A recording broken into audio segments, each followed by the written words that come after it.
હાલો, આજે ફુલાવર, વટાણા અને ટામેટા એનું શાક બનાવીએ. ફુલાવર છે, ટામેટા છે, વટાણા છે. મસાલા કરીએ. હળદર મીઠું નાખ્યું છે, ધાણા જીરું છે. આ સૂકા લીમડાનો ભૂક્કો છે અને શીંગનો ભૂક્કો મિક્સમાં છે. આ સૂકું મરચું છે. 2 જણનું બનાવવાનું છે. મસાલો ગેસ ચાલુ કરીએ.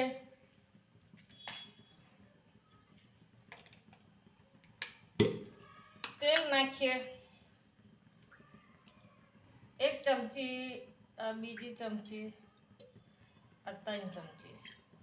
આમાં પાણી નથી આવતું એટલે તેલ માપે જ જોઈએ.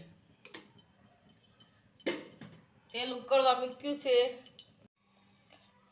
તેલ ગરમ થઈ ગયું છે. રાઈ નાખી છે.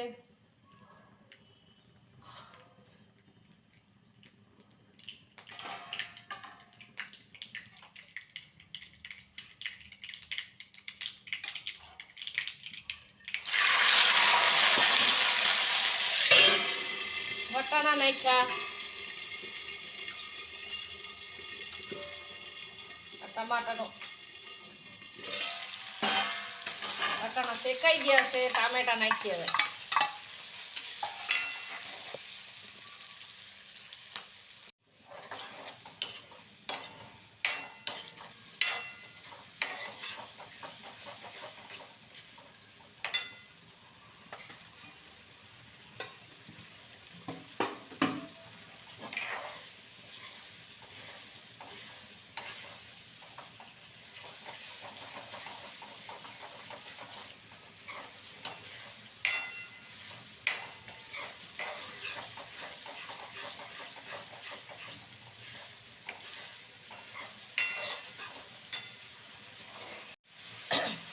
ચાલો હવે ફુલાવર નાખીએ.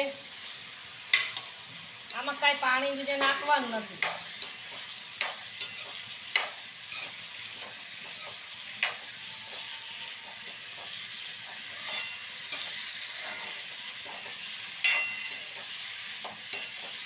મસ્ત મિક્સ થઈ ગયું છે. થાળી મૂકી દે. થાળી ઉપર થોડુંક પાણી મૂકીએ એટલે આમાં પાણી નાખવાનું થતું નથી. બસ ગેસ માપે રાખવાનો ધીરે. આ પાણી નાખ્યું છે એટલે પડી પડી ચડી જાય વાટાણા બધું. હાલો હવે ફુલાવર વટાણાનું શાક જોઈ લઈએ. જો સરસ, આમાં કઈ પાણી તો નાખ્યું નથી. ધાણા નાખીએ ખાલી બસ. ચડી ગયું છે. ધાણા નાખ્યા છે. બાજરીના રોટલામાં બહુ સરસ લાગે. રોટલીમાં પણ સરસ લાગે. જુવારના રોટલામાં પણ સરસ લાગે. હાલો એકવાર બનાવજો અને કોમેન્ટ પણ કરજો. ગેસ બંધ કરી દઈએ.